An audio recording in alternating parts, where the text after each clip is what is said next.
All right, let's get started. Welcome, good afternoon everyone. Thank you for joining. This is RET207, Next Generation E-commerce Architectures.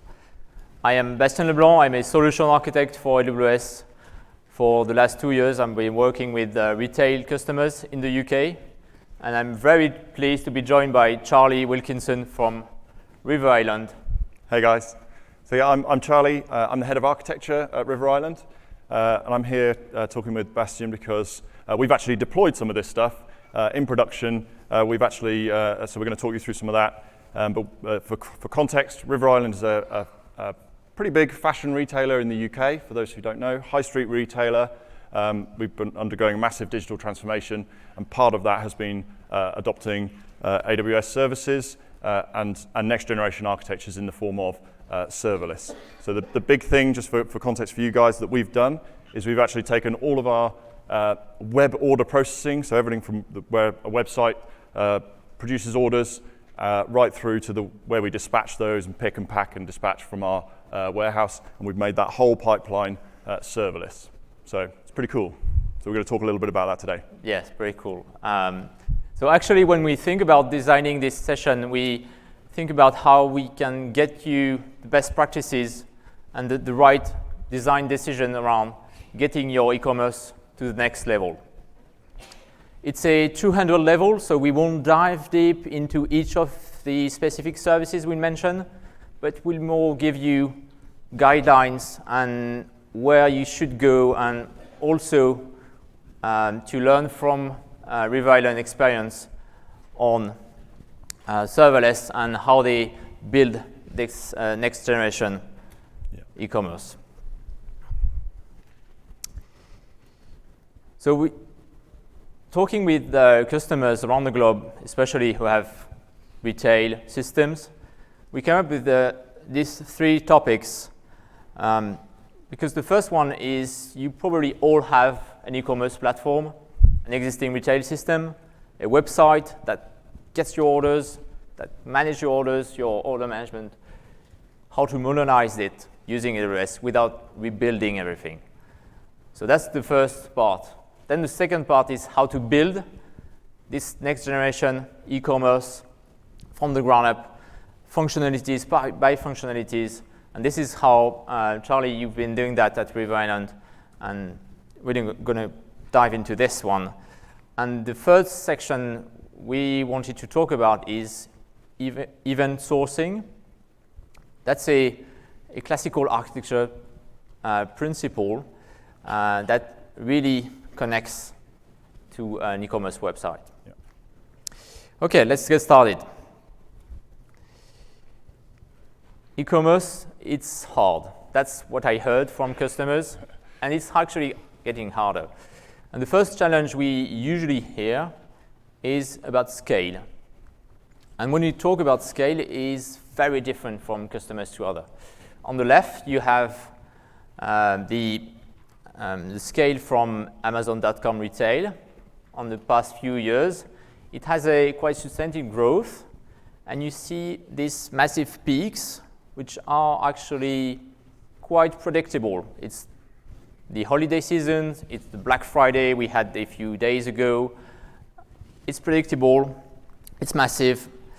And on the other side, you have a fashion retailer like Misguided or also River Island, which is very different. Yeah, you're right, Bastien. So it obviously depends on your workload, but in fashion retail, things can change overnight. So this example shown up here is from Misguided. As a company, they work very closely with sort of brand ambassadors through Instagram and Facebook and the like. And those people have millions and millions of followers, and the hit rate from customers when they push something through their Instagram feed is instantaneous. And so you don't have peaks of a few days or hours. You've got peaks of like 60 seconds where you get 90% of your traffic straight through. So if you're as the market changes and the way that consumers interact with brands changes, so does the scale challenge. Because you don't really want to have servers sat around for that 90% peak only for 3 minutes. It's not really practical. Yeah, so that's a very hard challenge. So that's very different, but actually in the end, you are still having to scale based on your customer request. And if you want to scale as a Misguided do or Riverrun do in a few seconds, then you probably have to do something on your system, on your existing system, because you probably can't scale at this speed. But that's not the only challenge. And another important challenge is how do you upgrade or adapt your system? And the other important thing here, I think, is where's going your business? What is your next step? How can you make sure that your retail system is actually future-proof? That you probably will open a new department, or you will open in a new country and you have to deploy to this country. Yeah. For this, you have to have a system that you are able to upgrade or adapt, and not in years, because now the business is showing up, so it has to be in days, yeah, if it's possible. Personally, I no longer subscribe to the idea that that it's okay to have or essentially even to have a 5-year roadmap, architecture roadmap. Frankly, if you're doing that, you kind of miss the point in my view, because being able to respond to change and new things, new ideas the business comes up with, if you can respond to that challenge, that's the mission. If you need to have a 5-year roadmap, that implies that you've got a crystal ball that you know what the business is going to want to do and what challenges will exist in the marketplace in 5 years. And frankly, I think that's no longer the world we live in. Definitely. And so we used to do that, and you probably all used to do that, and some still doing that, is buying new servers. You want to scale, you have new customers. Well, you buy a bigger box, or you even refuse connections, and you end up telling your business, well, I cannot do more. Let's go back to your business. We got to find a better way. I think we all agree on this. Yeah. So that's why we want to start with the first option you have, is to modernize your existing retail system on AWS, and let's see how it works. So working with retailers around the globe, we've seen these 3 commercial platforms largely used: IBM WebSphere, Oracle ecommerce, and SAP Hybris. And of course, there's a lot more. We could mention Magento, WooCommerce, etc. But in the end, if you look at these architectures, they all share the same principles. So don't dive into each of these. You can check out on our website, on our blog post. We have plenty of specific documentation for each of these platforms.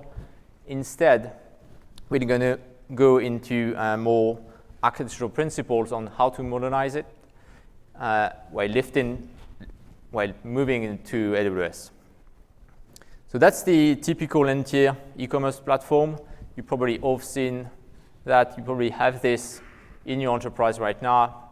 You have a database, you have a bunch of application servers, you have a bunch of front-end servers, a load balancer serving your users from devices, mobile or laptops. Looks nice, right? So what's the problem here? So actually, there's a resiliency problem. You have single point of failures everywhere. You could have a database problem. You could have an application server problem. And every one of this incident will get a downtime for your whole application. Upgrades. How many times do you release on this type of systems? Probably not very often, because it's actually very risky. Because you update one of the components, you have to update the whole application server. You have to update the whole database. And you risk downtime again. And sometimes these systems have been around for a lot of years, and operations can be quite tricky. So let's assume you have the intention of lifting and shifting this system to AWS. What's the first step to go through? So the first step and the most important component in your retail system, the classical legacy is the database. Because it's the single point of failure, if you lose your database, you use your whole retail. You lose your whole website. So it has to be highly available. It has to be reliable. If there's a failure, technical failure, it has to fail over automatically.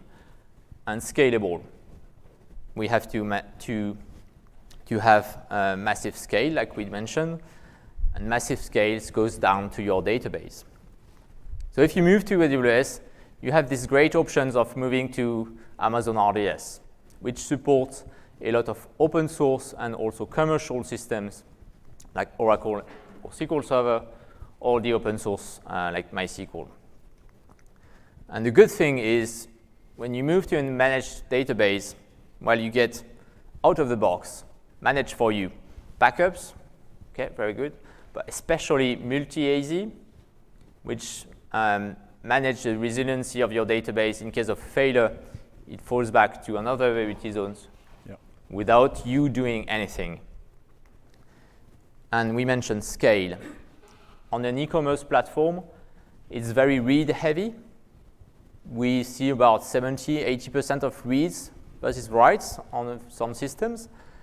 So if you are able to scale out with read replicas, then you get the scale possible that we mentioned earlier, even in the massive possibilities. Okay, so we got a better database. What about the application layer? Again, it has to scale. So the first answer is probably, and you probably all know that we have auto-scaling. You can add new server or remove new servers based on metrics, order per minute, CPU, number of requests coming in. That's very good in a perfect world. But actually, in some systems, like we're looking at legacy systems, that can be a challenge because of one specific problem is the startup time of your components. And we've seen that, and I know that, Charlie, you've seen that with Rhinon on Hybris, for example. Yeah, indeed. So what's the word? While you can get all this auto-scaling, and we'll come on to that in a second, it is worth noting that these one thing that is difficult to overcome is that these traditional stacks, if you do lift and shift them, you will probably still face an issue that auto-scaling, while great, if your application takes a minute or sometimes I've seen hybrid stacks that take 10 minutes to start. That means that your auto-scaling is limited by how quickly your application can start. So in reality, you're still going to want to probably pre-provision based on if you can predict your load where you can. So it doesn't quite get you all the way, but that's a feature of these types of big heavy, particularly big heavy Java stacks that take a long time to load all the classes and what have you. So yeah. Maybe you could dive a bit more in your Hybris example. So I've I used to build Hybris applications for a living. I did it for about 10 years. So there's a great article by Pixel Retail who do a great job of shifting a Hybris onto the cloud, onto Amazon, and they've come up with a pattern here that we've just drawn out. So you can sort of get a picture of the type of services that you can use. So you've got that web tier in the front, which supports your static assets, CSS, HTML, and image assets, that sort of thing. You stick that in auto-scaling group. You can scale that independently. That'll be your Apache web server, perhaps, or IIS if you're a Microsoft shop. You've then got your a load balancer, ALB, or in between. From there to your actual, in this case, it's a Hybris implementation, but your application server nodes. And again, you'd have those in a distinct cluster with auto-scaling. In all these examples, we've got the two lines here representing a split across availability zones, which is data centers in the real world. So you can split those auto-scaling groups across availability zones, which is awesome. Same thing then across, you get to your Solar server in the case of Hybris, where you've got a Solar for your search often, but it could be Endeca or whatever your search flavor of choice is. And then you may actually also have your sort of back office dedicated instances for perhaps call center, for example. I've seen that use case where you've got potentially a large shift in call center agents between certain hours of the day. Again, you can use auto scaling to respond to that as well. So that's quite a nice feature. I didn't on this when I was whipping this diagram up. I didn't actually bother showing all the tiers of Amazon Aurora, mostly because it's so simple that it's probably not worth worrying about.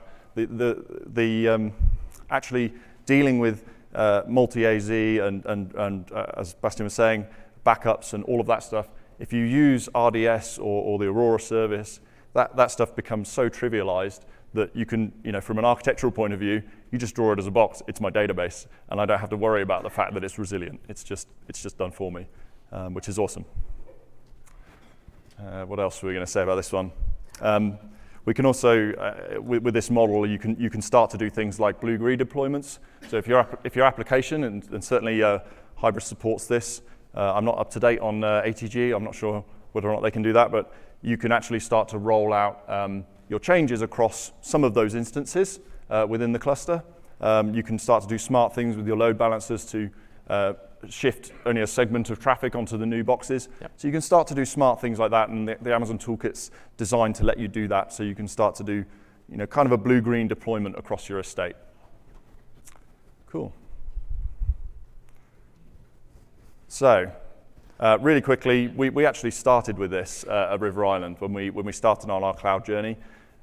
Lifting and shifting your existing e-com stack is a really good place to start, because actually you're not necessarily fundamentally renovating your architecture, right? It's a system that your people are familiar with, that you're comfortable in understanding how to operate it, and your teams are familiar with. So actually, it's a great place to start to then learn how to use Amazon, and some of the mundane things, like how are you going to set up your billing organization, how are you going to orchestrate your teams around these services, really start to understand how it's different to run things in the cloud than to run things on more traditional infrastructure. And that's more sort of an operational behaviors and culture that you need to start building around that. So it's a great place to start, because if you're trying to also do that whilst you're trying to build a whole new radical infrastructure and a new architecture, that's a lot to take on in one chunk. So this is where River Island started, and as you can see, we did something fairly similar. We've got a traditional 3-tier .NET stack, and essentially we've done the same thing. That's exactly where we started. Yeah, so it's like Charlie said, it's a good place to start. But then the next step is to build your actual next generation architecture, because this is where you will get the whole benefits of using AWS or using cloud. So let's go into your next gen architecture. And first, why should you build this? Because you have an existing retail system, so that's probably good enough. Probably not, because you have your business asking more and more changes, and you are probably pushing back to freezing period, or because it's risky to upgrade, or because it's too complex to upgrade. And we've seen customers having a freeze period longer and longer, and sometimes going for several months before the peak period, freezing with no changes on their website. And that's not the way to go. So that's why in new architecture you should have scale, yes, but you should have also agility to be able to shut down a department, or to be able to add a new functionality in your web page without risking the rest of your business. Or you should add new functionality in your search without touching your product pages. And what if you could have a better uptime, actually, with more changes? That sounds counterintuitive, but that's actually possible with AWS. So we came up with these principles from our customers' discussion. So the first one I was mentioning is future-proof. You never know what's going to be your future, so make sure that you are building a system that can adapt, that can be closed also, that can add functionalities without having months and months and months of projects of decision-making and just going on the spot. Business-oriented, that's a very important one. Don't start from your IT. Start from talking to your business or to your customers actually directly on saying, what do you want? Where can I get more value from our IT? And build a functionality from here. Cost-effective, what we mean with cost-effective is it has to be correlated to your activities. You don't want to overpay a big box for 5 years if your business is going down or slowing down, or you want to have a cost that correlates to your actual activity.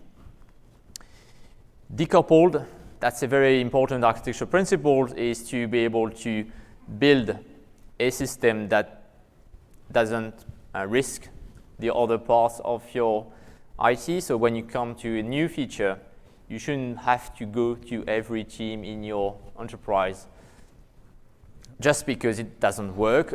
That's where you get 6 months or years of project that never ends. A decoupled architecture is more future-proof by default. Yeah. And I would go so far as to say that ability to change your systems easily is probably one of the most important non-functional requirements. It's right up there with resilience, in my opinion. Yeah, and the next one, the last one is resilience, actually. Yeah. Operation optimized, because you are running a customer-facing website, customer-facing application. So you want to have the best availability possible. And for this, you have to have operation optimized, automation. It has to self-heal. You don't want to wait for your on-call to connect to your application to boot up the application server. No, that's going to be dealt later on.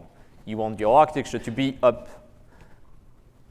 with no human operations, or fewer. It's also worth thinking as well, something that we've observed through our experiences in building a more decoupled architecture is that actually the operability goes up just by the nature of the fact that you're decoupling things into smaller units.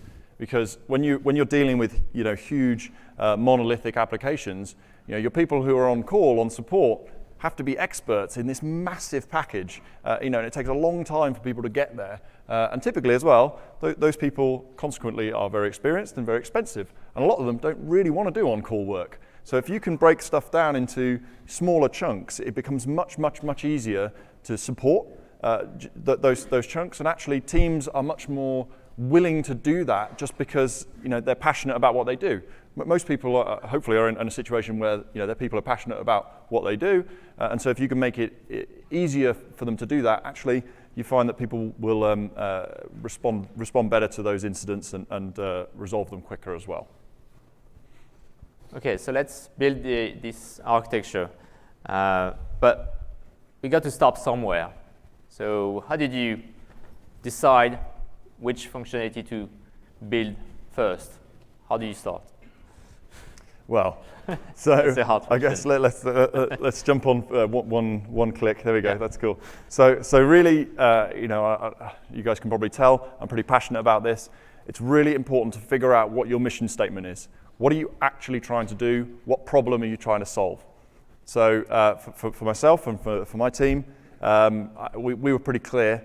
Our mission statement, our primary goal was to increase business agility.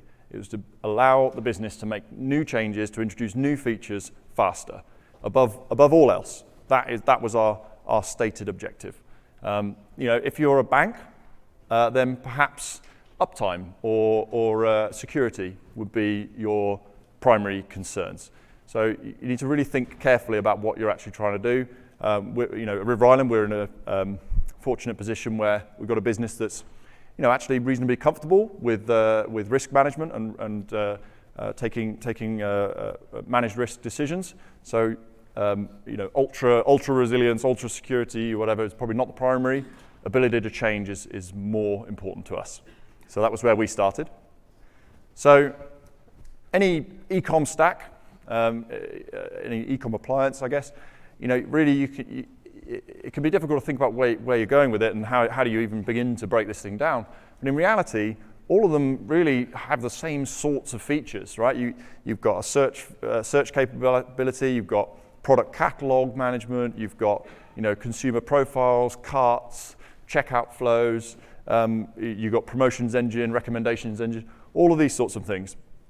And actually, each one of those components you can tackle independently, right? You can start to think of each one of them as capabilities that you want to build and operate and serve to your business as capabilities, business capabilities.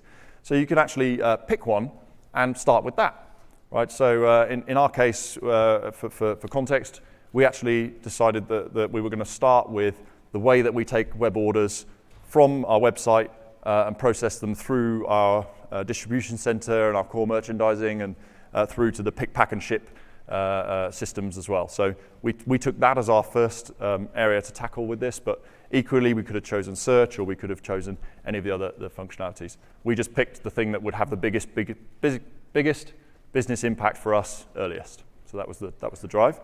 So really, I guess the steps would be once you picked a zone, picked a capability you want to build out, there are really some pretty simple steps. You need to figure out how do you break up that monolith into these chunks, build these services independently, think of your product search as an independent component, not a part of a larger whole, tie things together with APIs where it needs to be synchronous or with some other patterns we're going to talk about in a minute where it can be asynchronous, expose business events. This for me, if you guys take away one thing from today, it would be that making your business events, the things that are going on in your business, a new customer's created, a new order's placed, a product is created. Those business events, those are the things that hold the value of your business and represent what you're actually doing commercially. So if you can expose those and make them available, that's really, really, really powerful. And again, I guess finally, focus your design around not one big lump anymore, but around specific capabilities that you want to deliver as a business capability in its own right. So yes, if we talk about more design implementation choices that you have to come up based on your mission statement, like you've done, Charlie, and how did you actually decide technically what we're going to do? We are building microservices. Each of these functionality will be one service. So the first thing is probably to think about how they will exchange messages, business events. So we'll talk about decoupling and messaging. How do you use queuing services or streaming services? And the second design implementation you have to do is how do you store the data? And this is where you have to choose between a database, a NoSQL database, or actually an object store like Amazon S3, or probably a mix of several things. Yeah. And we'll see that there's no right or wrong decision here. It's just, and each service can be different based on the requirements. And of course, the first one is to have to choose your compute, where you will actually run your business logic. What's your next generation platform will run on? Probably not on direct servers. Well, let's hope not.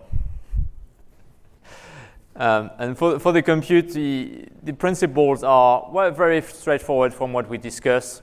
It has to be flexible.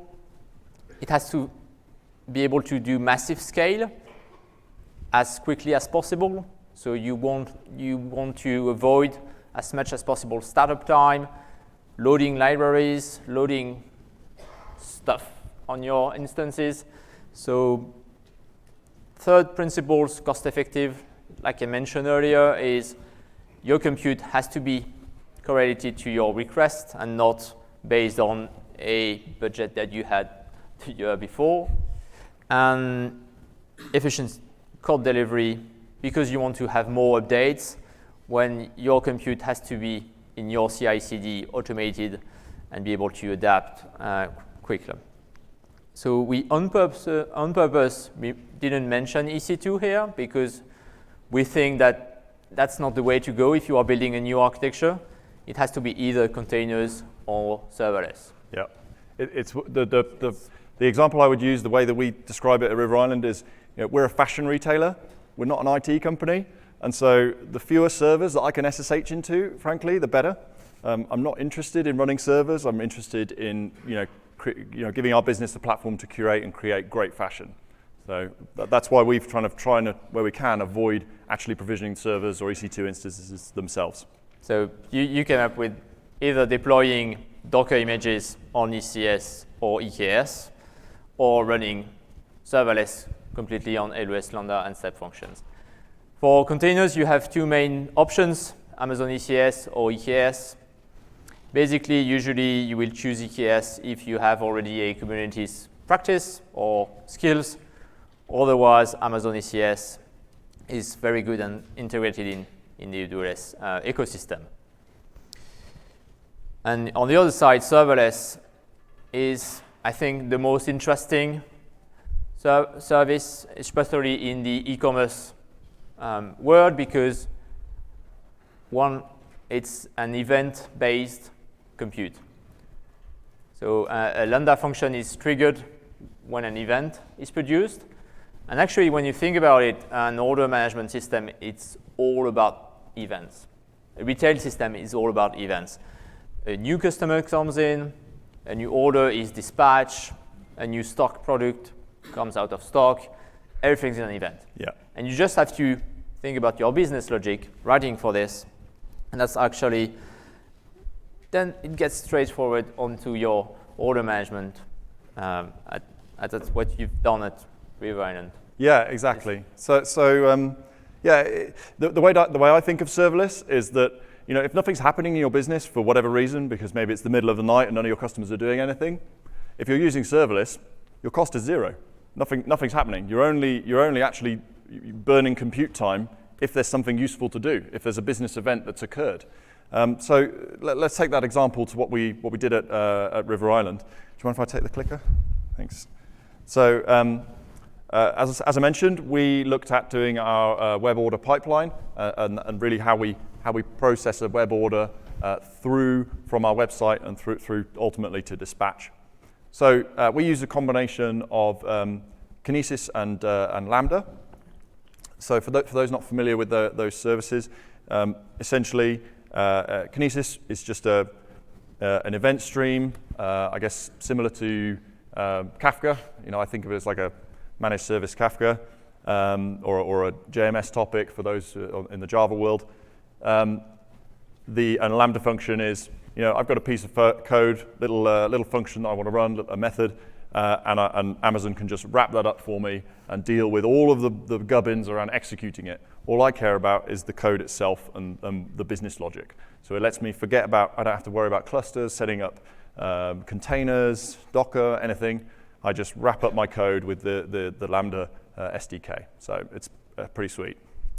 So the way that we think about this is we've got an event producer, and it will produce an event in this, in our scenario, it's our website, our traditional ecom stack, 3-tier .NET application, and it now will produce orders and push them onto a Kinesis event stream.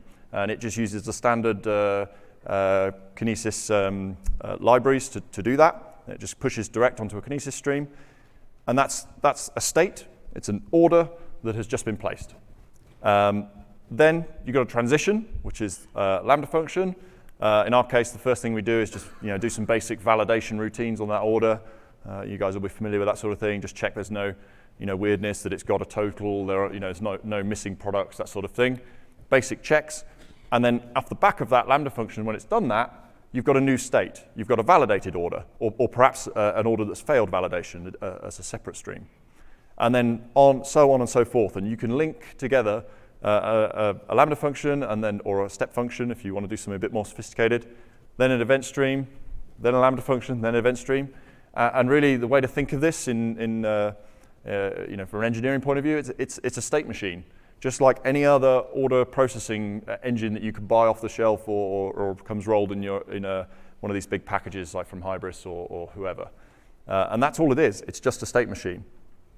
So we actually also figured out that even if you've got a system that perhaps doesn't play nice with all these fancy new services from Amazon, we run a whole load of big old Oracle databases, for example. You can quite easily push to Kinesis event streams from those databases even, because you can stick API gateway in front of them, and then pushing onto the event stream is simply a case of making an HTTP or HTTPS call. And we can do that from an Oracle database, no problem, just from a trigger or a store procedure. So you can even event source from your heritage estate.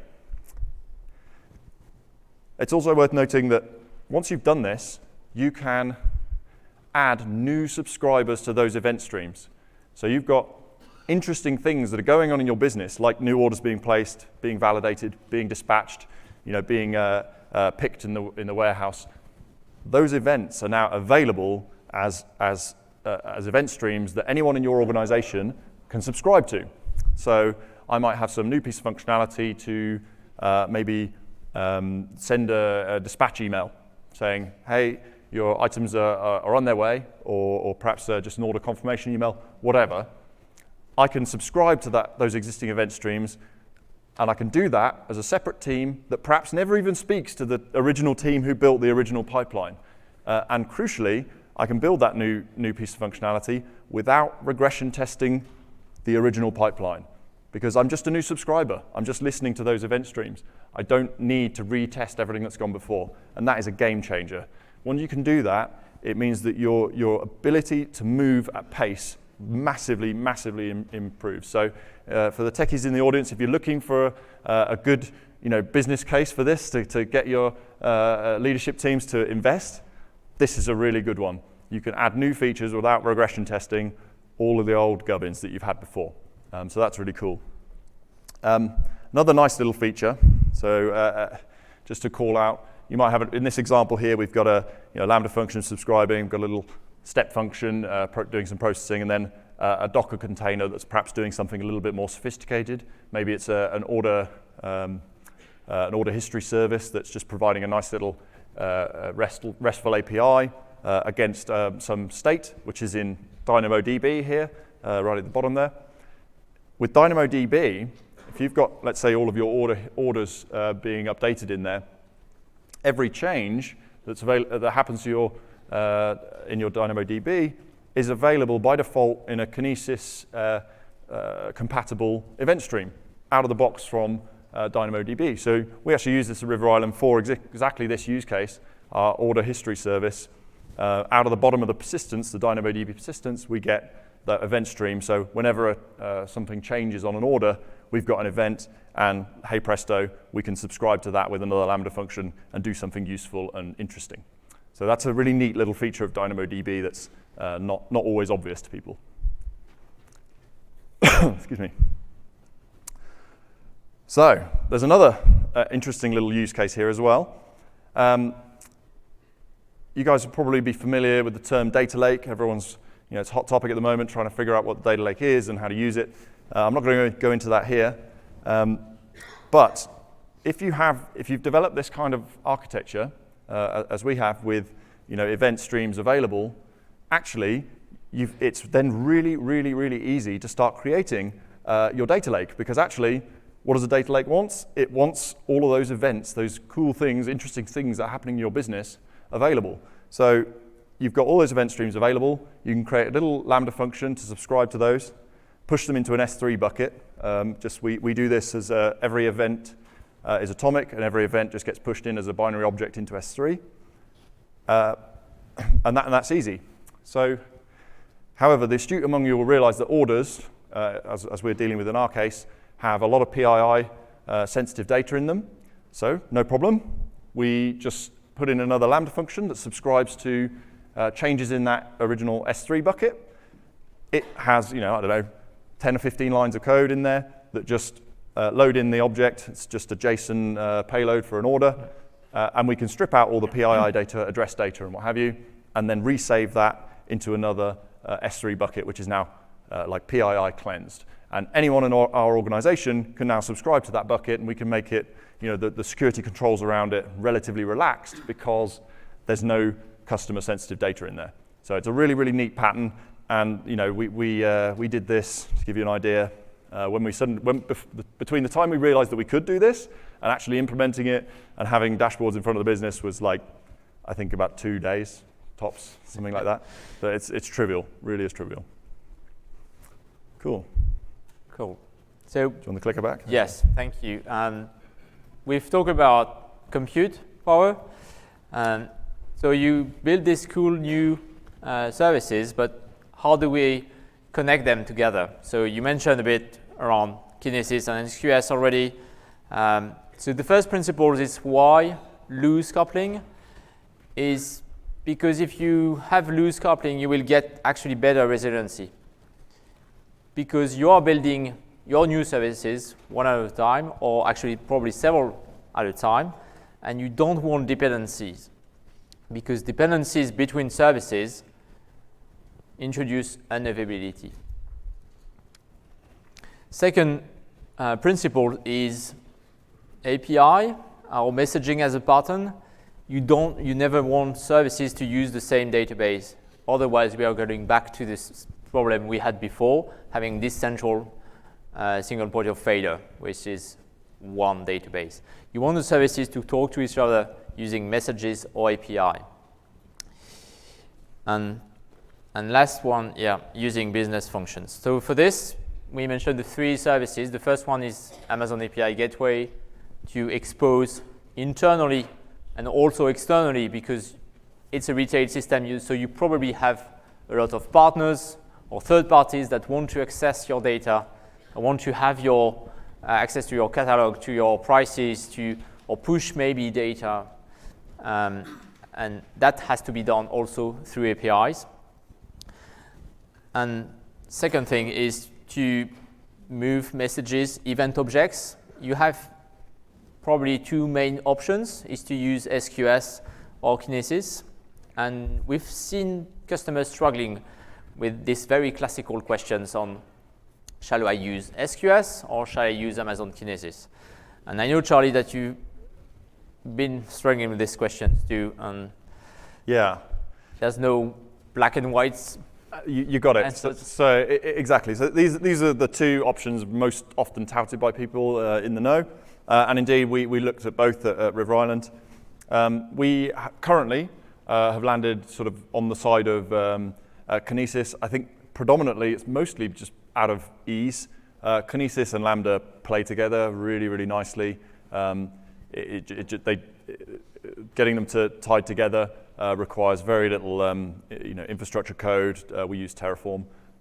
Sorry, not CloudFormation. That's fine. And it's trivial to do that. We, you know what? All the stuff that we've done, we could have done it with SQS and SNS if we wanted to. We could probably make that work, no problem.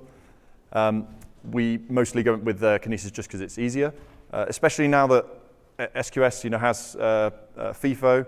It makes the choice maybe not so easy or not so black and white, as you say, Bastian. I think probably it's not that critical whether or not you get this right. There's no right or wrong answer. The only things that I would say worth considering is if you really know that you're going to have to deal with massive scale, like you're running a trading system or dealing with a really large number of messages, then you probably want to go with Kinesis just because it's designed with that in mind from the ground up. Yep. As it stands at River Island, we don't deal with that sort of massive scale, and so we're running every Kinesis stream at a single shard, and it's fine. Frankly, the cost difference, I mean, in reality, there's not that much in it. When a Kinesis stream is like $10 a month, I mean, for a single shard, if you're doing useful stuff with it, I mean, who cares? So it's not a reason not to use it. Yes, exactly. So we've seen messaging with compute, and the last design implementation is to choose which storage service you will use for your service. So for your next gen, it has to be open and extensible again, future-proof. You don't want to be closed in one single vendor, single database or vendor, because you want to be agile. Has to be cloud native to achieve massive scale and resiliency. Multi-region ready. Probably you are not multi-region right now. It's a very hard problem to solve.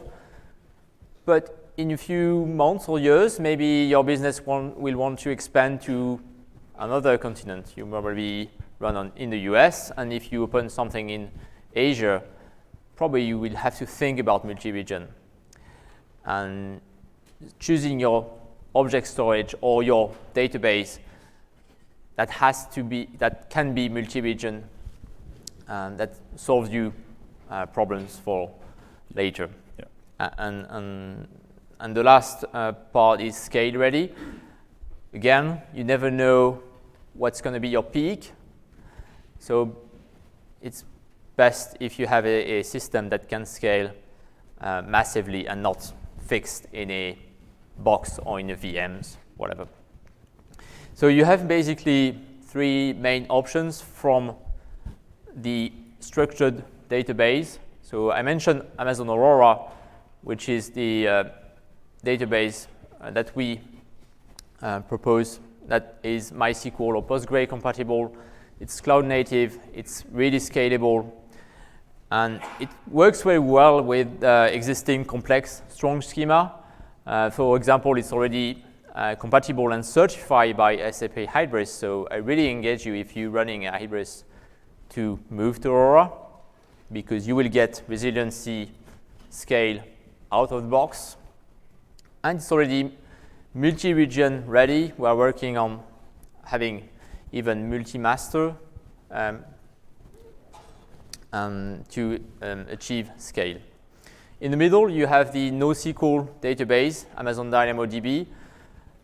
It's very suited for e-commerce because it's very low latency. That's what we want for your customers. And it's more focused on having one object. And we are all building now business events. Yep. So one in business events, that works very well with a NoSQL database. Using a NoSQL data store as well helps you hit some of your agility objectives, because actually your applications can start storing new attributes without having to worry about managing schema changes and all of that. Those of you who've done that and managed upgrades to systems are running on traditional relational databases, when you make a schema change, how do you roll back from that in the event that the upgrade goes bad? That's a difficult problem to manage. With schemaless databases, you pretty much avoid that. So that's another tick in their favor. Yeah, and the last thing to consider is using an object store like Amazon S3, which works really well for events, and building a data lake like you already mentioned, Charlie, so I won't go into details. That's your choices. I know that there's no right or wrong choices. Yep. It's all more about choosing the right feature for your requirement. Yeah, we use a mixture, as Bastien said. So we use Aurora. We really like it. As an FYI, we have had failover. It was actually our screw up rather than anything that Amazon did, but we have failed over in production, and it did work, and it did fail over nicely in seconds, which was cool. We actually didn't notice that it had happened for quite a while, but that was our fault. So that was good. We are using DynamoDB, as I mentioned, and we're kind of using those streams that come out of the bottom there. They're a nice little bonus feature. We've got some teams that like Postgres. We've got a big Oracle developer community in River Island, so they get on really nicely with Postgres. So you know what? If teams are most effective with that tool, then why not? When you're starting to break down your monolith into smaller chunks, you can actually be less picky from a sort of a leadership point of view on what tools people use, because the blast radius is much smaller. So I've got teams that want to use Postgres. That's cool with me. And we use S3, as you mentioned, as the foundation of our data lake. So we use all of the above. Cool. So to finish, we wanted to talk about e-commerce event sourcing because it fits very well to your discussion and to your customers. So a pattern is actually nothing without a quote from Martin Fowler. So that's his quote from his blog post a few years ago. Here I would call out the two important object is everything has to be captured as an event object, and each of these events have to be stored in the sequence they were applied. That actually works very well because events, well, we already done this. Every business event is stored on S3 or DynamoDB, and it's moved from services with Kinesis or SQS. Done, very good. And all these events has to be playable in sequence. But the good thing is if you have all your events stored on S3, then you have out of the box the possible solution of querying these events using services like Amazon Athena or Amazon EMR or even third parties that can query directly S3 and be able to replay your events, your sequence, and be completely compatible with event sourcing. We've actually used this for disaster recovery as well. I would encourage any of you who are adopting this type of architecture, do put if you're using Kinesis or SQS, really do push those events into S3, even if you don't have a use case for them right now. Because what it means is, if you screw something up downstream, you've got some dodgy code in one of your downstream Lambda functions, for example, you can go back to the source and you can quite easily replay those events directly out of S3 once you fix the problem and replay it all through the system to correct any downstream impact. So really do stick those events into S3 because it will save you. We screwed up and it helped us. So if we go back to your diagram that you've already seen earlier, yeah. How did you implement this business event? Well, so if you click here, one more, there we go. So really what I wanted to call out on this one, guys, is that where earlier I was saying, it's a state transition diagram, you've got state. Really what you've got is business events. And this is a really, really, really, as I say, the pivotal theme to what I would like to get across to you guys is that by making using this pattern of event-driven architectures and serverless architecture, in fact, you've actually got those business events available and consumable so that you can do new and interesting things with them from day one. So it's a really, really, really powerful statement and a really, really powerful way to improve. We've got to the point now, because we've done this, we've gone from a world where we would do major feature releases would take months and be very, very infrequent. We had the business waiting. It took us, recently we've released gift cards, taking gift cards on our website. That was a feature the business has been wanting for years, but because our architecture was so tightly coupled previously, the cost of doing that was astronomical. And so it had really pushed the business, or prevented the business from doing that. When we bit the bullet and decoupled all of this and created these event streams, suddenly you can start to introduce new features in days even. So we redid our integration with our fraud checking service recently.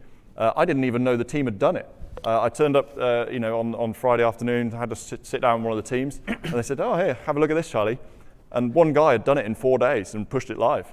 It was incredible. So when you start to do this, the pace of change just shifts up 10 gears. It's incredible. So let's wrap up. Do you have at least 5 minutes Q&A in the room? So that's a summary of actually what we've been discussing on how to build your next generation e-commerce. Covering for every service has to have storage, messaging and compute, fronted by API gateway, and on the left you have Amazon CloudFront. And the cool thing with CloudFront is that you are able to route customers to a different systems based on a specific page. So if you implemented search, well, you can just get your search directed to your new next generation, and the rest is served by your legacy system. So to wrap up, these are the next steps for you to go build your e-commerce platform. I wanted to say always start from your customers, which will drive your business requirements. Start by getting your on-premise retail system to AWS, to modernize it, to get the first benefits and to get ready and learn from how it works on AWS. And then build one functionality, search, order management, payment, and measure the success of it. And learn also from your failures here and iterate as quickly as possible to other functionalities. And to finish, I would say start small and think big, because in the end, you are building the future of your company in the e-commerce space. Thank you. We have 5 minutes for Q&A. Yep. There's 2 mics if you can come to the mic if you have. I'll also hang around outside afterwards as well. Somewhere we'll find a place in the lobby nearby if anyone wants to talk to us as well. Thank you.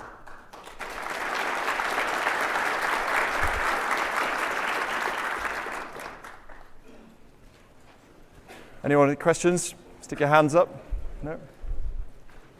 Oh, we got a couple on this side. Is there somebody with a mic? Go on. Talk to the mic. Should work if. Yeah. Oh, there is a mic. Just stood there. Yeah. Yeah. Hello. Hey, go for it. Do you have problems with cold starts on your Lambdas? Do we have problems with cold starts? Most of what we're doing is asynchronous. So no is the answer. But Bastien and I have been debating this for some time as to whether or not it's appropriate to use Lambda for synchronous services. I think the answer is it depends on the nature of your workload. Lambda cold starts will be hit essentially as a factor of your concurrency. So essentially, as your load increases to the point where you hit the concurrency level of perhaps a single function, you then Amazon has to boot you up a new Lambda function, and there you'll hit the cold start. So I think my theory at the moment, to be proven, is that if you're operating at really high scale and you're doing a large number of requests per second, actually the percentage of cold boots that your customers will hit will probably be pretty low. So maybe it's appropriate for that use case. But for us, we avoid the problem by we're using it mostly for asynchronous stuff, and then you'd have to worry about it. Thanks. No worries. Yeah, I just wanted to know if you followed any patterns or had problems with idempotency, like duplicate events. Like, did you generate unique event IDs, or like Kinesis is at least one semantics, right? Yeah. So have we had problems with idempotency? Well, do you want to take this one?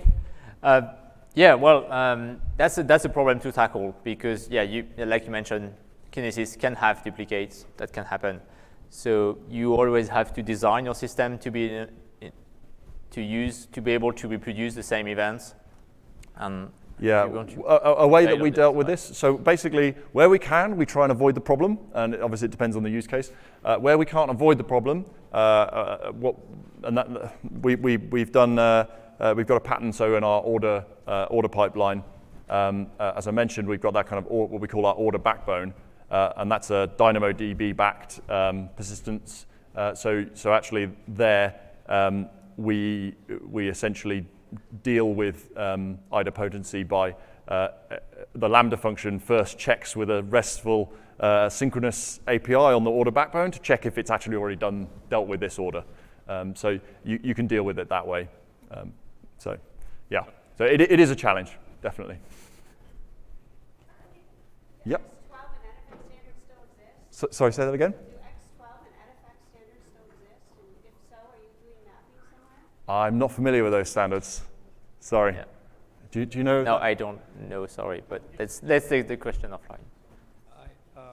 Yes, first. Probably. So 2 quick questions. How do you guys debug your stuff with this event managed, event-driven system? And do you guys have some kind of backdoor for someone to throw in an event in the case where you had an error processing one of the event? How do you rerun? Like, how do you put that event back in the system to be re-triggered somehow? Okay.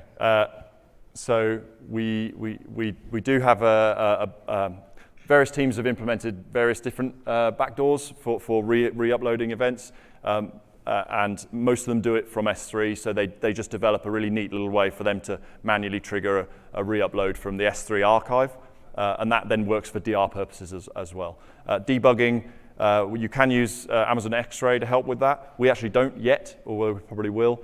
We just use decent logging standards, and we log to CloudWatch logs, and then we aggregate using an ELK stack, which helps us debug what's going on. So I think we probably need to wrap it up. Yeah, we need to wrap up. Thank you, everyone, but we'll be around in the corridor if you have more questions. Yeah. Thank you. Cool. Thanks, guys.